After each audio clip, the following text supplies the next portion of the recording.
आइए दोस्तों, आप करते हैं solution of KV Kolkata region term 2 का क्लास 10th का मैथ्स का पेपर। तो सबसे पहले आप क्या करिए कि ये पेपर मैं आपको दिखा रहा हूं। This is section A, this is section B. आप इसका एक स्क्रीनशॉट ले लीजिए, ठीक है जी। खुद ट्राई करिए पहले जी। अब आप ये देख लीजिए, सेक्शन सी है, 11, 12, 13 एंड 14 क्वेश्चन है। इसका भी आप स्क्रीनशॉट ले लीजिए और फिर आप वापस इस वीडियो पे लोड के आइए और अपने सॉल्यूशंस को प्रॉपर्ली मैच करिए आंसर्स के साथ। और कमेंट बॉक्स में जरूर बताइए कि आपके कितने क्वेश्चन ठीक थे। और कोई भी आपको डाउट है तो मैं आपको दोबारा बता रहा हूं कि आप हमारे साथ टेलीग्राम में जुड़ सकते हैं। डिस्क्रिप्शन बॉक्स में चेक कर लीजिए सारे लिंक्स। चलिए शुरू कर। नंबर 1 क्या कह रहा है, आइए पढ़ते हैं। If 7 times the 7 term of an AP is equal to 11 times the 11 terms, what will be the 18 term? शुरू करते हैं। 7 times the 7 term is 11 times the 11 term। अब कईयों को तो ये क्वेश्चन याद हो गया होगा और आपको 18th टर्म निकालनी है, right, which is A plus 17D। तो हम क्या करेंगे दोस्तों, 7 times the 7 term general term का फॉर्मूला लगाया हमने और 11 times the 11 term हमने जनरल टर्म का फॉर्मूला लगाया। आइए लिख लेते हैं जनरल टर्म का formula. an is a plus n minus 1 into d, right. तो ये हो गया 7a plus 42d is 11a plus 1 and 7a minus 11a is 110d minus 42d. This is minus 4a is 68d, यानी इस 4 से हम cancel करेंगे तो माइनस ए की वैल्यू 17D आ रही है या ए की वैल्यू माइनस 17D आ रही है। तो दोस्तों ये रिलेशन आ गया और ए की वैल्यू आपकी आई है माइनस 17D प्लस 17D। तो योर आंसर इज 0। तो this is your A18। Got it. आइए इसका अब और पार्ट करते हैं। और पार्ट कह रहा है दोस्तों, the sum of 4th and 8th term. Sum of 4th and 8th term मतलब 4th टर्म और 8th टर्म का सम। S4 and S8 की बात नहीं हो रही, बच्चे कंफ्यूज हो जाते हैं, ध्यान से देखिए। Sum of 4th and 8th term is 24। यानी क्वेश्चन में आपको दिया हुआ है, ये हम कर रहे हैं और पार्ट यानी नीचे वाला पार्ट। A4 प्लस A8 दिया हुआ है 24। फिर लिखा हुआ है सम of 6th and 10th term, यानी A6 plus A10 is your 44। यानी A plus 3D, A plus 7D is 24। बहुत लाइट क्वेश्चन है ये। 2A plus 10D is 24। इसको थोड़ा छोटा कर लेते हैं। A plus 5D is 12। पहली इक्वेशन आ गई, लीनियर इक्वेशन इन 2 वेरिएबल की फर्स्ट इक्वेशन है। टॉपिक AP है, उसके अंदर लीनियर इक्वेशन आ रहा है। तो इसलिए मैथ्स यही है दोस्तों, सब कुछ चलेगा, सब कुछ सारे कंसेप्ट पता होने चाहिए। आगे बढ़ रहे हैं हम। तो ये हो गया 2A प्लस 14D इज 44, यानी A प्लस 7D इज 22। अभी आपकी 2 इक्वेशंस बन गई हैं। अब आपको इसको लीनियर इक्वेशन सॉल्व करना है। तो यहां पर ऐसे आपने किया और यहां हम थोड़ा सा एलिमिनेशन कर रहे हैं। minus 2D is minus 10, the value of D is what? 5। यानी अब क्वेश्चन में आपका D5 हो गया। तो A plus 5 into 5 is 12। That means A की वैल्यू हो रही है 12 minus 25 which is minus 13। अब क्वेश्चन में कह रहा है जी फर्स्ट 3 टर्म्स निकालो। तो A1 minus 13 है, A2 minus 13 plus 5 है which is minus 8 and A3 minus 8 plus 5 है विच इज minus 3। तो फर्स्ट 3 टर्म्स हो गई minus 13, minus 8 और minus 3। ये हो गया। अब दोस्तों इस क्वेश्चन को हम चेक कैसे करेंगे। आप जो है D की वैल्यू को यहां पे भी प्लेस करके देखिए, वहां से भी A निकालिए, तो उससे आपका क्वेश्चन चेक हो जाएगा। अब दूसरा मेथड बताता हूं। क्वेश्चन में आपको रिवीजन का टाइम मिलता है, तो आप A4 और A8 निकाल लीजिए। A4 इस कॉन्सेप्ट के हिसाब से +5 करेंगे जब -3 में, तो -3 में जब +5 करेंगे तो 2 आएगा, तो ये 2 हो गया। और ऐसे ही आप A8 निकाल लीजिए। A8 हो गया A प्लस 7D। A आपका है आपका ए है -13 प्लस 70, 7 इंटू 5 इज 35, और ये हो गया आपका 22, तो 22 प्लस 2 हो गया 24। ये देखिए A4 प्लस A24 आ गया। इसका मतलब आपकी कैलकुलेशन बिल्कुल ठीक है, आपने क्वेश्चन बहुत अच्छी तरह से करा है, तो आपको नंबर पूरे मिलेंगे। आगे बढ़िए, क्वेश्चन नंबर 2। क्वेश्चन नंबर 2 क्या कह रहा है? For what value of k the roots of the quadratic equation this real and equal. आपको k की वैल्यू निकालनी है, जैसा कि बहुत बार मैंने बताया क्वाड्रेटिक में जाता है सॉल्व फॉर x क्वेश्चन आता है, k की वैल्यू वाले क्वेश्चन आएंगे। वर्ड प्रॉब्लम इस बार कम आएंगी, आपको पता है कि डिलीटेड कोर्सेज में पैंडेमिक में 2 सेशंस के अंदर तो काफ़ी कोर्स कम आया है, तो हम ये टर्म 2 कर रहे हैं 2021-22 बैच के लिए। तो आइए देखते हैं। क्वाड्रेटिक इक्वेशन है के x in bracket x minus 2√5 plus 10 is equal to 0। अभी ये क्वेश्चन जो है जनरल फॉर्म में नहीं है, तो हमने क्या करा? हमने करा के एक्स स्क्वायर माइनस 2√5 के एक्स प्लस 10। अब ध्यान से देखिए आप कि ये हमारी क्वाड्रेटिक बन गई। हमारा a जो है वो k है, कंफ्यूज होने की जरूरत नहीं। b है आपका -2√5 k और c है आपका 10। क्वेश्चन में रूट्स रियल एंड इक्वल है, यानी d is equal to 0। Real and equal roots है, कंडीशन होती है। b square minus 4ac is 0। अब b स्क्वायर मैंने यहां लिख दिया, यानी -2√5 k square minus 4 times k फिर 10 इज 0, यानी दिस इज 20 k स्क्वायर। अभी 20 कैसे आया दोस्तों? -2 का स्क्वायर इज 4, √5 का square is 5, 4 into 5 is 20। Got it? आगे बढ़ते हैं। -40 k इज इक्वल टू 0। अब दोस्तों यहां पे k की वैल्यूज 2 आएंगी बिकॉज क्वाड्रेटिक है, तो हमने 20 k कॉमन लिया, तो अंदर आया k माइनस 2 इज 0। आइदर और the 20 k is 0, the value of k is 0 and k minus 2 is 0, that means the value of k is 2। अब दोस्तों k की वैल्यू 2 आ गई, 0 एंड 2, लेकिन 0 दोस्तों रिजेक्ट हो जाएगी क्योंकि आपका a में k लगा हुआ है और आपका a 0 नहीं होता। If a is not 0 then it is a quadratic, तो इसका मतलब k आपका 0 रिजेक्ट होता है। Answer of k is 2। Got it? अब इसको भी चेक कर सकते हो आप, इस 2 को यहां प्लेस कर दो। 2 का square is 4, 4 into 20 is 80 and 40 into 2 is 80, 80 minus 80 is 0, यानी roots are real and equal. आइए आगे बढ़ते हैं दोस्तों, ये हम कर रहे हैं एक प्रॉपर डिटेल सोल्यूशन। तो क्वेश्चन नंबर 3। क्वेश्चन नंबर 3 कह रहा है गिवन फिगर में P and PB are 2 tangents with centre O, show that these points are concyclic. अच्छा जी, कॉनसाइक्लिक का मतलब क्या होता है? जब आपके ये सर्कल है, अब आपके चारों पॉइंट्स 1 2 3 4 सर्कल पे आ जाएं, यानी सर्कमफेरेंस पे आ जाएं एक ही सर्कल के, तो वो कॉनसाइक्लिक आता है। जैसे PQRS are the concyclic points, so they are making a cyclic quadrilateral. दोस्तों यही बता दूं कि एवरी की वीडियोस में हम आपको पूरा एक्सप्लेन करते हैं, साथ में टॉपिक के बारे में हल्का सा हमने कॉन्सेप्ट बता दिया। हमारे चैनल को यदि आपने अभी तक सब्सक्राइब नहीं करा तो काइंडली डू दैट। अब हमें इसको साइक्लिक प्रूफ करना है दोस्तों।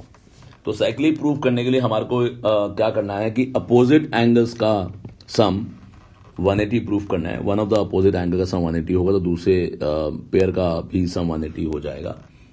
तो आइए देखते हैं। फिगर हम एक बार अपने आप बना लें। ये हमारा सर्कल और यहां पर आ रहे हैं 2 टेंजेंट्स। ये हमारा centre O, this is radius, this is your P, this is your O, this is your A and B.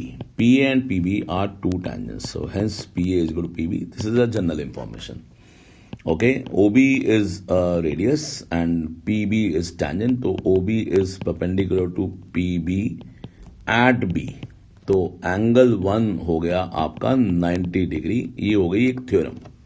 Same आपका एंगल 2 भी 90 हो गया, because your OA is also radius and PA is a tangent. Got it, radius is always perpendicular tangent at its point of contact. तो दोस्तों 1 + 2 का सम हो गया 180, 90 + 90। तो हम कह सकते हैं कि OBPA is a cyclic quadrilateral। क्यों? Because sum of the opposite angle, some of the pair of the opposite angle is supplementary, then that quadrilateral is cyclic. Hence, we can say that these points are concyclic. Got it? Beautiful question है, समझाने में थोड़ा समय ज्यादा लगा but करने में लगेगा मुश्किल से आपको 1 मिनट में आप ये पूरी थ्योरी लिख पाएंगे। अब बढ़ते हैं क्वेश्चन नंबर 4 की तरफ। दोस्तों ये रहा question number 4। Volume of hemisphere आपको दिया हुआ है, वॉल्यूम ऑफ हेमिस्फीयर दिया हुआ है 2425 raised to power half cm²। आपको CSA निकालना है। CSA ऑफ हेमिस्फीयर होता है 2πr²। देखिए ये आपका हेमिस्फीयर है, this is your radius. Okay, तो ये भी रेडियस ही है, ये निकालना हमें। तो हमारे पास फॉर्मूला हो गया जी 2/3πr³ और यहाँ है 2425 1/2, यानी ये 2425 मतलब 50 and 48, 48 and 50 यानी 4851/2। ओके, तो ये हो गया 2/3 22/7 r³। अब यहाँ थोड़ी सी फाइट रहेगी। अब फाइट को हम कैसे मैनेज करेंगे वो बहुत इंपॉर्टेंट है, बिकॉज हमें हर चीज अब क्यूब में चाहिए। ध्यान से देखिए, ये r³ है तो हमें यहाँ जो भी चाहिए वो चीजें क्यूब में चाहिए। आइए एक बार ट्राई कर लेते हैं। जो मुझे समझ में आ रहा है वो मैं पहले लिखता हूं कि मैंने r³ यहां लिख दिया और ये मैंने लिख दिया। अब ध्यान से देखिए 2 नीचे आया एंड ये 2 ऑलरेडी है, ये वाला दिस वन। ओके, आगे बढ़ते हैं। ये मेरे पास 22 नीचे आ गया, दिस वन ये नीचे जा चुका है। अब ऊपर है 4851 × 7 × 3। देखिए अब ये 7 और 3 से तो ये नीचे इवन नंबर है, कट नहीं रहे। अब मैंने जैसे बताया कि यहाँ पे हर चीज क्यूब में चाहिए, तो यहाँ थोड़ी सी समझदारी दिखाएंगे।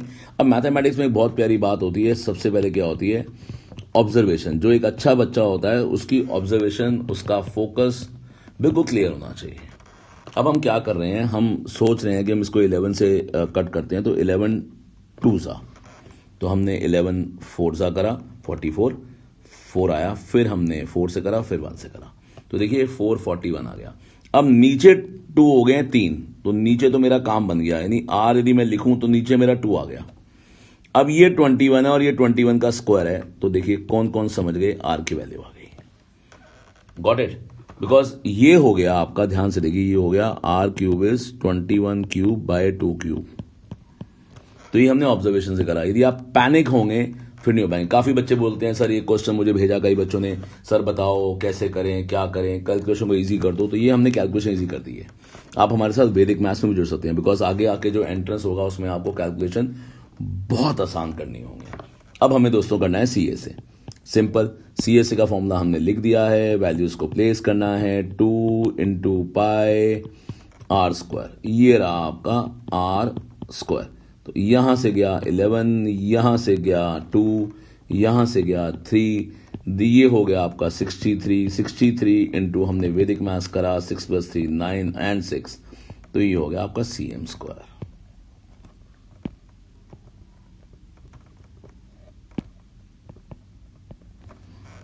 क्लियर है? सबको समझ में आ गया है? चलिए आगे बढ़ते हैं। क्वेश्चन नंबर 5, हमें मोड दिया हुआ है 24, पी की वैल्यू निकालनी है, क्लास इंटरवल लिख लेते हैं।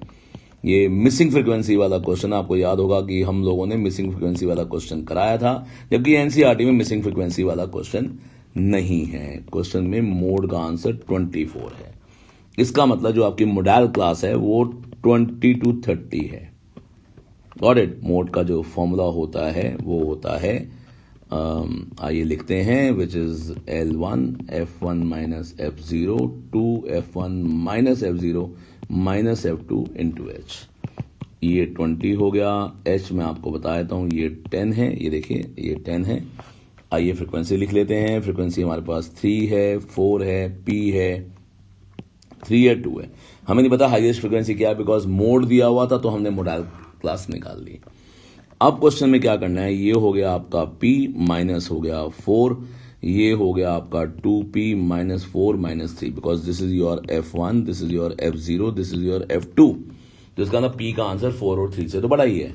तो ये हो गया 20 और ये हो गया p माइनस 4, ये हो गया 2p माइनस 7 इंटू 10 और मोड का आंसर है 24। तो दोस्तों हम सबसे पहले इसको यहाँ ले आते हैं। तो ये हो गया 4, इस 10 को मल्टीप्लाई कर देते हैं 10p माइनस 40 और ये बन गया linear equation in one variable. तो ये आपका आ गया 8p minus 28, just take it down.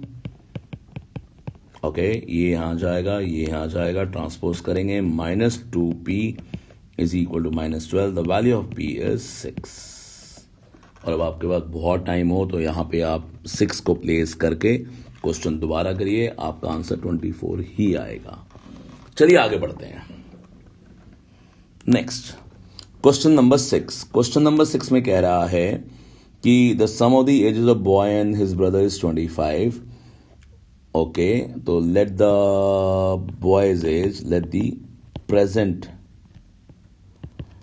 As of boy is x years and दोनों बच्चों की एज मिला के 25 है। तो इसका मतलब ये बॉय की एज है प्लस ये ब्रदर की एज है, वो 25 है। तो इसका मतलब ब्रदर की जो प्रेजेंट एज हो गई वो 25 माइनस x years हो गई। Got it. उनकी प्रोडक्ट ऑफ द एजेस 126 है, यानी x into 25 minus x is 126। Okay, यानी 25x minus x square is equal to 126। तो आइए इसको ठीक कर लेते हैं। Minus x square plus 25x minus 126 is 0। जैसा कि मैंने बहुत बार बताया कि कोफिशिएंट ऑफ ए कोशिश करिए पॉजिटिव लीजिए। तो ये हो गया x square minus 25x plus 126 is 0। तो दोस्तों इसको डी मेथड से कर लेते हैं। आइए जल्दी से इसका डी निकाल लेते हैं। B square minus 4ac minus 25 का स्क्वायर माइनस 4 इंटू 1 इंटू 126, ये हो गया 625।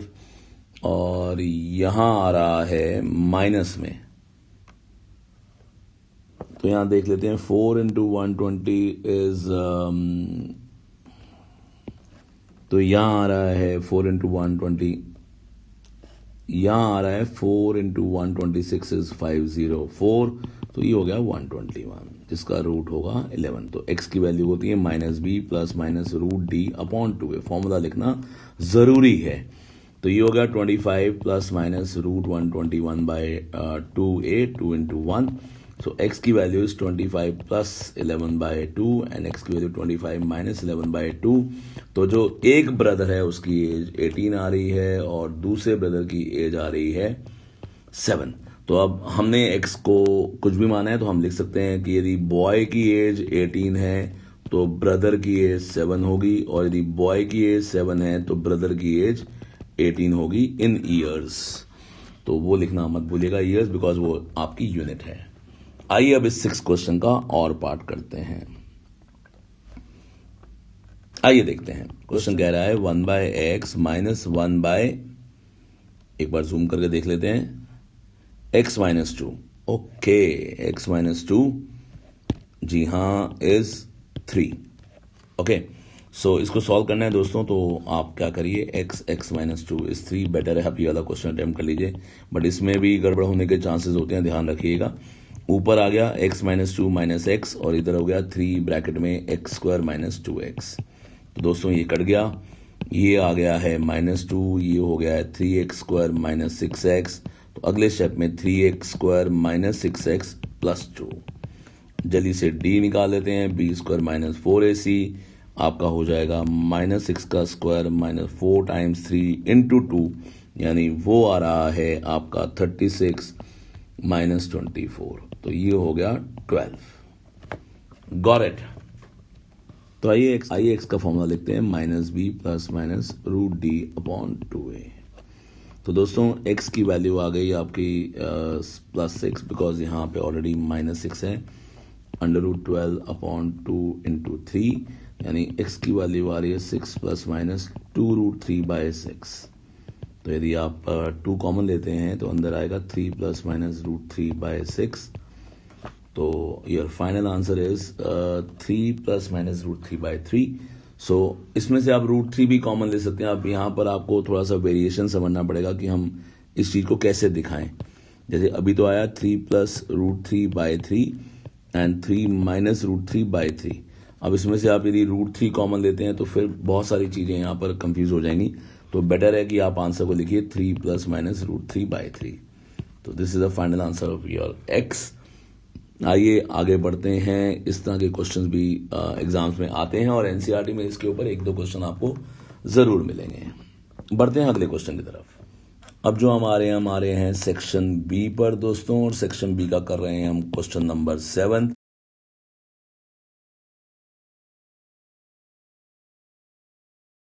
In a hospital, the age of diabetic patient were recorded as follows. Find the median age.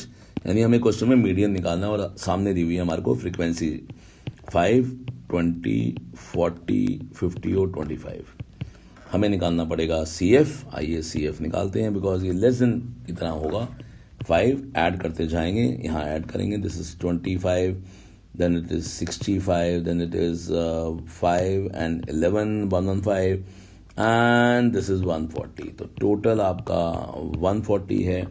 तो मीडियन का जो आंसर है वो L1 plus N/2 minus CF0 upon F1 into H है। तो अब ये क्या है, ये कैसे करेंगे? सबसे पहले हमें मीडियन क्लास देखनी होती है। मीडियन क्लास के लिए हमारे को सबसे पहले करना है N/2, यानी ये हो गया 70th। तो 70th आ रहा है दोस्तों इसके बाद, यानी ये हो गई आपकी मीडियन क्लास।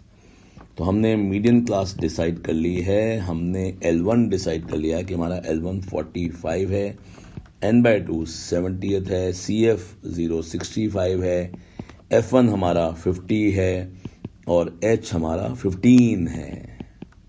तो ये सब बातें हमने यहाँ रिकॉर्ड करी। ये 5/50 into 15, this is your 10, this is 5 2s, 5 3s।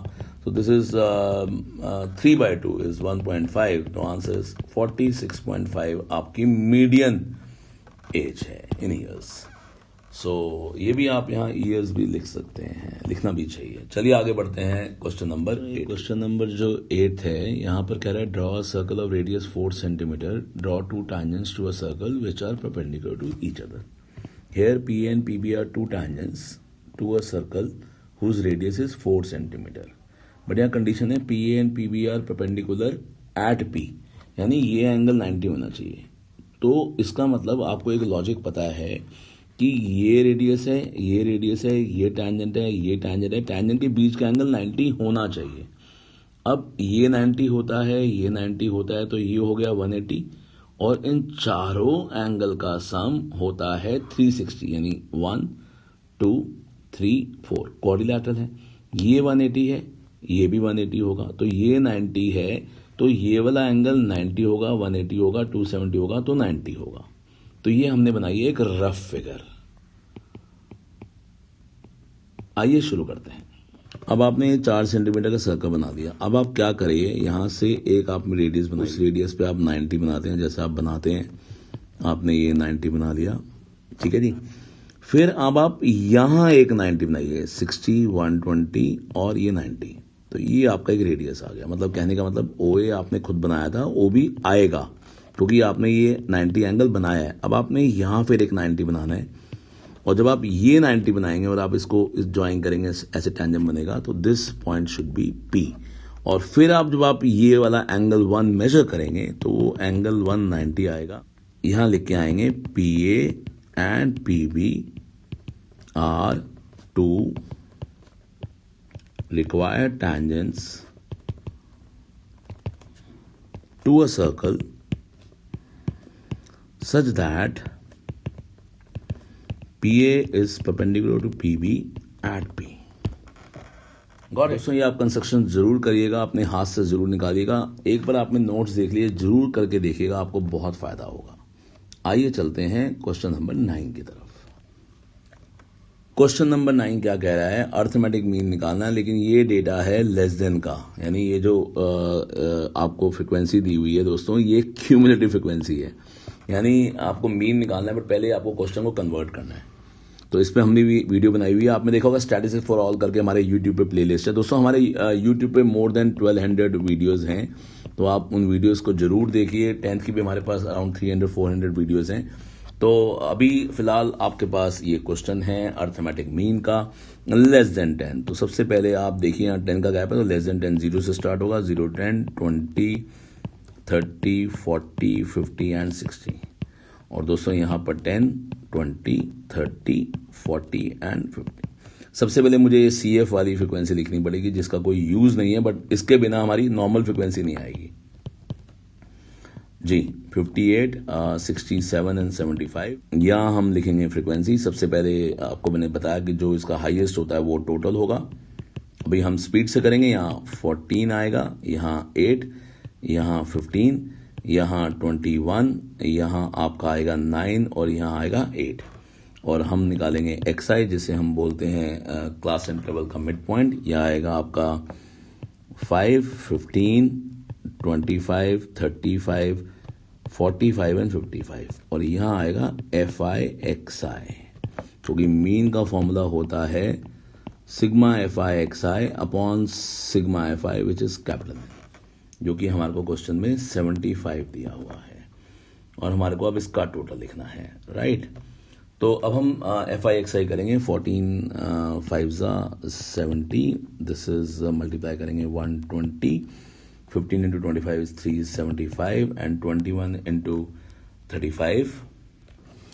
21 into 35 is 705 and 9 into 45 is 405 and 8 into 55 is 440। और अब करेंगे टोटल। तो दोस्तों टोटल आ रहा है 2115। अब 2115 हम यहाँ लिख देते हैं और इसको हम 75 से डिवाइड करके देखते हैं, तो आपका फाइनल आंसर आ जाएगा 28.2। तो दोस्तों ये आ रहा है आपका अर्थमेटिक मीन। थोड़ी कैलकुलेशंस पे आपको कंट्रोल रखना पड़ेगा, उससे पहले बहुत प्रैक्टिस करिए बिकॉज एग्जाम्स आपके बहुत पास हैं। आइए आगे बढ़ते हैं, ये इसको एक बार जल्दी से पढ़ लेते हैं। क्वेश्चन 10 कह रहा है on a horizontal plane there is a vertical tower with a flag pole, यानी एक टावर है उसके ऊपर फ्लैग पोल है on the top of the tower at a point 9 metre away from the foot of the tower, 9 metre दूर tower के foot से, the angle of elevation. अच्छा यहाँ पे ना एंगल्स होना चाहिए क्योंकि दो एंगल्स हैं। The angles of elevation of the top and the bottom of flag pole are 60 and 30। मतलब इस पॉइंट से दो एंगल बन रहे हैं, एक फ्लैग पोल के टॉप पे, एक फ्लैग पोल के बॉटम पे। फ्लैग पोल का बॉटम जो होगा वो टावर का टॉप होगा, right. Find the height of the tower and the flag pole. देखिए हाइट एंड डिस्टेंस को समझने के लिए सबसे बड़ा इंपॉर्टेंट क्या है कि आप ना उसकी पहले इंग्लिश को समझिए और उसके बाद क्वेश्चन को ड्रॉ करिए। मैं आपको क्वेश्चन ड्रॉ करके दिखाता हूँ। यहाँ पे हम डिस्क्रिप्शन लिख रहे हैं कि ये मेरे पास टावर है और इसी के ऊपर एक फ्लैग पोल है, तो ये हो गया फ्लैग पोल, राइट। और ये होगा टावर का R, और ये हो गया पॉइंट P जो कि 9 मीटर दूर है। अब ये वाला एंगल आपका बॉटम वाला एंगल है और ये वाला एंगल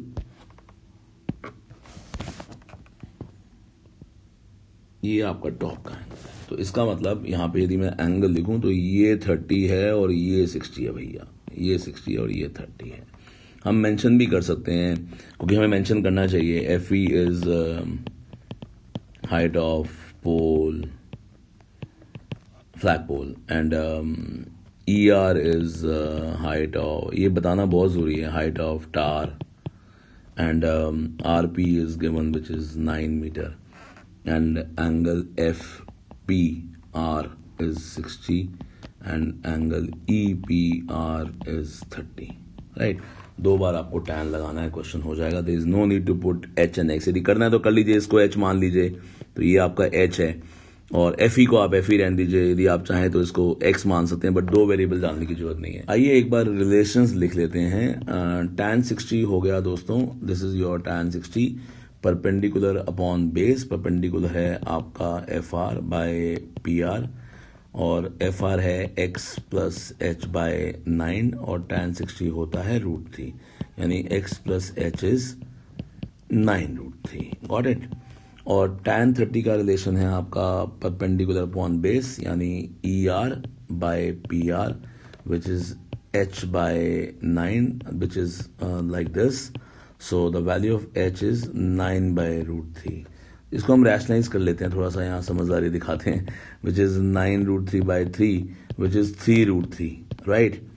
तो हमने h की वैल्यू यहाँ प्लेस कर दी 3√3 और यहाँ 9√3 है, तो x की वैल्यू आ गई 6√3। तो दोस्तों यदि हम फ्लैग पोल की बात करें तो फ्लैग पोल का जो आंसर है वो 6√3 है। The height of flag pole is 6√3। अब यहाँ पे आपको √3 नहीं गिवन, तो बच्चे पूछते हैं जी मैं √3 की वैल्यू लिखूं, वैसे यहाँ √3 की वैल्यू गिवन होनी चाहिए थी 1.73। तो आप 6 की वैल्यू को 1.73 से मल्टीप्लाई करिए और अपना आंसर लिख दीजिए 10.38 मीटर्स, राइट। ऐसे ही आप फ्लैग ऑफ टार जो कि क्वेश्चन में एच हमने माना था वो आ रहा है हमारा 3√3। तो 3√3 मीटर्स और 3 into 1.73 metres which is 9 and 5.19 metres, right. तो क्वेश्चंस को बहुत समझदारी से करना है, आपको पूरा डिस्क्रिप्शन देखना है, फिगर का बना के आना है। आइए अब इसका और पार्ट करते हैं दोस्तों। और पार्ट करने के लिए एक बार देख लेते हैं, मेरे को लग रहा है ये क्वेश्चन हमने बहुत बार करा हुआ है, पढ़ लेते हैं। A pole of 5 metre is fix on the top of a tower. Same question लग रहा है, बट यहाँ पर पोल की हाइट आपको दी हुई है। तो ये आपका फिर हो गया टार, ठीक है जी, और ये ऊपर है पोल, और पोल हम लिख रहे हैं पोल, और पोल की हाइट दी हुई है 5 और टार की हाइट मिसिंग है, इसको मान लेते हैं टार, ओके। अब क्वेश्चन में कह रहा था angle of elevation on the top of the pole as observe from the point A on the ground is 60 degree and the angle of depression of point A from the top of the tower is this, okay. यहां एक point है P जिसका टॉप से angle of elevation of the top of the pole, मतलब यहां से angle बन रहा है ये बन रहा है 60 डिग्री का भाई, बट यहां से एक एंगल बन रहा है ये एंगल ऑफ डिप्रेशन उस पॉइंट ए का। अब हमने यहाँ P लिख दिया, बट क्वेश्चन में ये A दिया हुआ है, राइट। तो ये थोड़ा ध्यान रखना है, ये डिप्रेशन बन रहा है अभी, ये बन रहा है यहाँ 45। तो ये छोटे वाला एंगल 45 का है और बड़े वाला एंगल 60 का है, राइट। आपको क्वेश्चन में हाइट ऑफ द टावर निकालनी, ये मिसिंग है।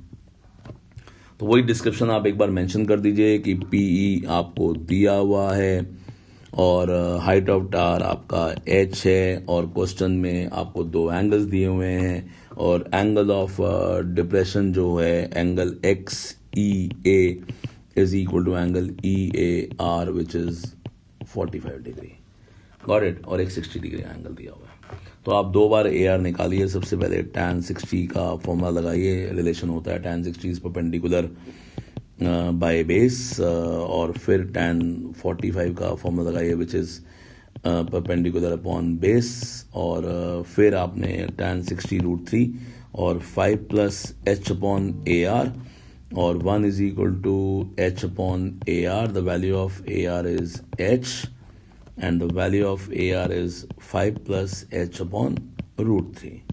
तो दोस्तों आपने इसको इक्वेट करना है, 5 plus h by √3 is h, यानी 5 plus h is h√3, यानी 5 is equal to h√3 minus h, यानी h in bracket √3 minus 1 is 5, h की वैल्यू 5 upon √3 minus 1। इसको रैशनलाइज करेंगे √3 plus 1 √3 -1 से, तो h की वैल्यू आएगी 5 इन ब्रैकेट √3 plus 1/2। सो अब आप यहाँ को फिर √3 दिया हुआ चेक कर लेते हैं, √3 की वैल्यू नहीं गिवन है, तो हम क्या करेंगे, हम √3 डाल लेते हैं भाई। तो और लिख के और वैसे तो ये आपका आंसर आ गया 5 इन ब्रैकेट √3 plus 1/2 मीटर्स, और 5 1.73 plus 1 upon 2। तो फाइनल आंसर आप लिखेंगे 5 इंटू 2.73 अपॉन 2, यानी 5 3 15, 3 and 13 upon 2 which is 6825 metres, got it. तो ये आपका आंसर आएगा। ये बच्चों शुरू करते हैं सेक्शन C क्वेश्चन नंबर 11 से। 150 spherical balls each of diameter 1.4 centimeter are dropped to cylindrical vessel of diameter 7 centimeter containing some water which are completely immersed in the water. Find the rise in the level of the water of the vessel. तो ऐसे बहुत सारे question हमारे YouTube पर हमारी एक playlist है volume and surface area, उसकी हमारे पास एक पीडीएफ लिंक भी है। यदि आपको पीडीएफ लिंक चाहिए तो आप इस नंबर पे हमें व्हाट्सअप कर सकते हैं। चलिए आगे बढ़ते हैं। बहुत अच्छा क्वेश्चन है दोस्तों। क्वेश्चन नंबर 11, हमारे पास 150 स्फीयर्स ही बोलूंगा, स्फेरिकल बॉल्स हैं जिसका डायमीटर 1.4 सेंटीमीटर है, यानी रेडियस हो गया 14/20 सेंटीमीटर। और इसको हमने ड्रॉप करा है एक सिलेंडर में जिसका डायमीटर दिया हुआ है 7 सेंटीमीटर, यानी रेडियस हो गया 7/2। जैसा कि मैं बहुत बार बता चुका हूं कि हमने डी में फर्क डाला है, यानी समझाने के लिए कि हमारी दोनों जो शेप्स हैं वो अलग अलग हैं। ये हमारे पास सिलेंडर है और इसके अंदर हमारे पास पानी है, ये रहा पानी, और इसके अंदर हमने डाली हुई है स्फेरिकल बॉल्स। तो ऐसे यहां पर स्फेरिकल बॉल्स डाली हुई हैं, तो ये 150 है। इससे क्या हुआ, आपके पानी का लेवल बढ़ गया यहां। तो क्या हुआ है, जब हमने यहां से बॉल्स डाली हैं 150, उससे लेवल बढ़ गया है। लेकिन मैं बता दूं आपको, इस एच की, इस एच की और इस एच की आपको जरूरत नहीं है। इसकी बात नहीं हो रही, खाली बात हो रही है इस वाले एच की। लिखा हुआ है rise in the level of water. Got it. तो करना क्या हमें, तो 150 जो स्फीयर्स हैं उनका वॉल्यूम को हम इक्वल करेंगे volume of water level rise से। वाटर जो लेवल राइज हुआ है उससे हम कंपेयर करेंगे, यानी बात कर रहे हैं हम एक सिलेंडर की। यहां हो गया πr² h is equal to 150 into volume of sphere. Got it. तो आपको खाली जो वैल्यूज हैं वो यहाँ पेस्ट करनी है। हमने बच्चों को बताया जो रेगुलर कोचिंग में आते थे कि 7 मंत्रास होते हैं एक क्वेश्चन को करने के लिए वॉल्यूम एंड सरफेस एरिया के। 150, अब हम वैल्यूज को यहाँ प्लेस कर रहे हैं 14/20, 14/20 और 14/20, और सामने हमारे पास है 7/2, 7/2 और h। आइए इसको अब चेक कर लेते हैं। 7, 7, 2, 2 और फिर ये हो गया 10, और फिर हमारे पास ये हमने 5 और ये 5, और 5 5 ज़ा 25 होता है। हमने इस 25 से ये काट दिया, 25 6 ज़ा 150, 3 से 2, 2 से 10, और दोस्तों हमारे पास यहाँ पर आंसर आ रहा है 56/10, यानी h की वैल्यू हो गई 5.6 सेंटीमीटर। आइए देखते हैं अगला क्वेश्चन। क्वेश्चन नंबर 12 का जो फर्स्ट पार्ट है वो एनसीईआरटी का क्वेश्चन है। Prove that the opposite sides of a quadrilateral circumscribing a circle subtend supplementary angles at the centre of circle. तो दोस्तों हमारे पास एक सर्कल है और यहाँ पे हमारे पास एक क्वाड्रिलैटरल हमें दिया हुआ है, like this, circumscribing a circle.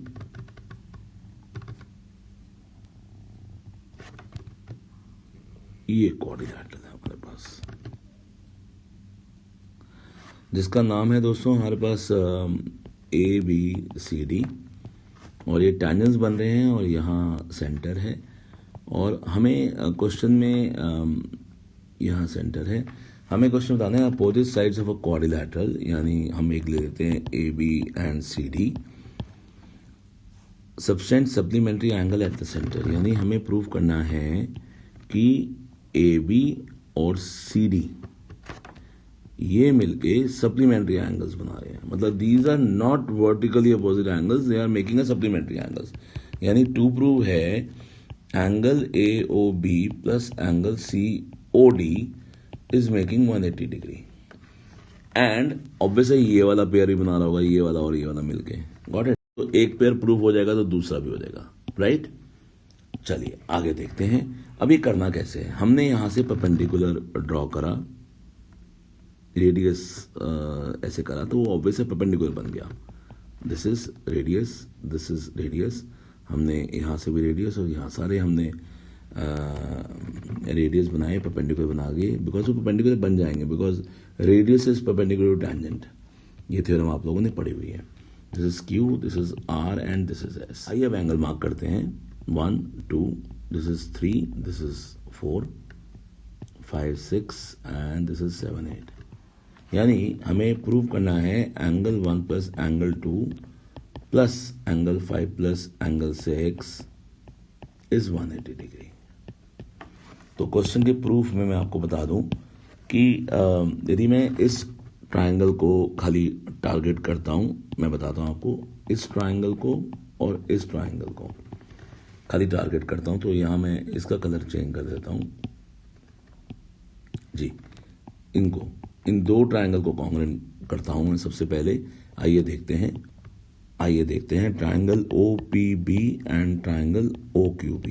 ये दोनों जो ट्रायंगल्स हैं कॉन्ग्रुएंट हैं बाय SSS। तो हम करके दिखा देंगे। OP is equal to OQ radius and OB is equal to OB common and BP is equal to BQ the length of two tangents, right. तो आपको पूरा लिखना है triangle OPB is congruent to triangle OQB by SSS। इससे benefit क्या मिलेगा, इससे angle 2 और 3 इक्वल हो गए CPCTC। सिमिलरली एंगल 4 और 5 इक्वल हो जाएंगे। सिमिलरली एंगल 6 और 7 इक्वल हो जाएंगे और एंगल 8 और एंगल 1 इक्वल हो जाएंगे, राइट। हमें पता है पॉइंट O पे जो एंगल बन रहा है वो होल एंगल है 360 डिग्री का। अब ये कौन कौन बना रहा है, angle 1 plus angle 2 plus angle 3 plus angle 4 plus angle 5 plus angle 6 plus angle 7 plus angle 8 is 360। और ये कॉन्सेप्ट होल एंगल का है। अब आपको पता है जो 3 की जगह है वो हम 2 लिख सकते हैं, हम 4 की जगह 5 लिख सकते हैं, हम 7 की जगह 6 लिख सकते हैं और 8 की जगह 1। तो 1 तो 1 आएगा, 2 2 आएगा, 3 की जगह 2 आ गया, 4 की जगह 5 आ गया, 5 की जगह 5 ही आएगा, 6 की जगह 6 आएगा, 7 की जगह 6 आ जाएगा, 8 की जगह 1 आएगा। और मेरे ख्याल से ये 1 2 3 4 5 6 7 8, तो ये हो गया 360। यदि मैं ट्वाइस ऑफ करके देखूं तो angle 1 plus angle 2 plus angle 5 plus angle 6 is 360। और 2 से डिवाइड करते ही आपको समझ में आ जाएगा मेरा क्वेश्चन हो चुका है। और इसको मैं फिर angle AOB plus angle COD की फॉर्म में लिख दूंगा। ये बहुत इंपॉर्टेंट क्वेश्चन है NCERT का, तो आप इसको जरूर करिएगा।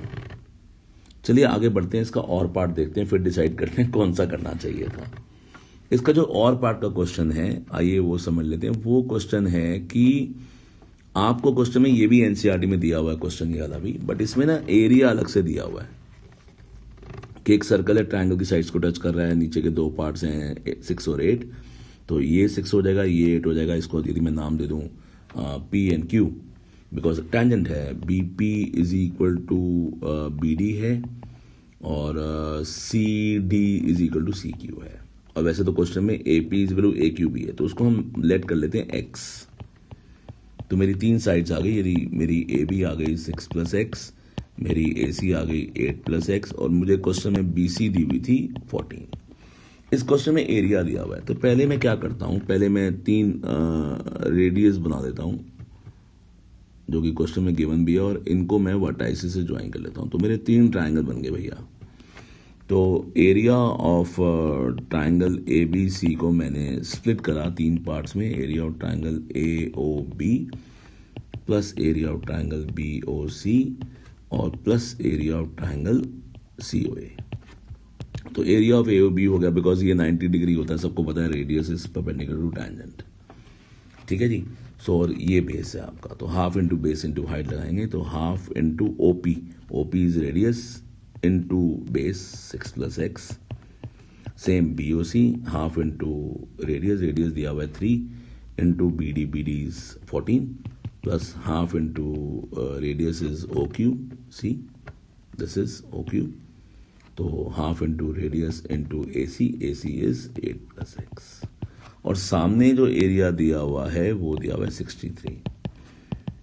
तो आपने हाफ R कॉमन निकाल लिया, R क्वेश्चन में 3 दिया हुआ है, तो अंदर आएगा 6 plus x plus 8 plus x plus 14। तो ये हो गया आपका 21 2 सा 42, ये 2 ऊपर चला गया, and this is 14 plus 14 is 28 plus 2x यानी 2 से यदि मैं इसको रिड्यूस करूं 21, 14 और x, तो दोस्तों x की वैल्यू आ गई आपकी 7। क्वेश्चन में साइड ए बी निकालना था, खाली ए बी एंड अच्छा ए बी लिखा हुआ है तो ए सी भी होगा शायद, तो ए बी आ गया दोस्तों 6 + x यानी 13 और ए सी आ गया आपका 8 + 7 यानी 15। ये है question number 13, Heights and distance का क्वेश्चन है, एप्लीकेशन ऑफ ट्रिग्नोमेट्री जिसे बोलते हैं। ये आप लैंग्वेज जरूर पढ़िएगा, क्वेश्चन में बताया हुआ है। और यहाँ पर एक 1 टार दिया हुआ है जिसकी हाइट है 240 मीटर और एंगल ऑफ डिप्रेशन बनाया हुआ है। तो क्वेश्चन में सबसे पहले तो calculate the distance of the boat लिखा हुआ है, तो आइए सबसे पहले वही कर लेते हैं। ये आपका टार है और यहाँ पे आपकी वो बोट है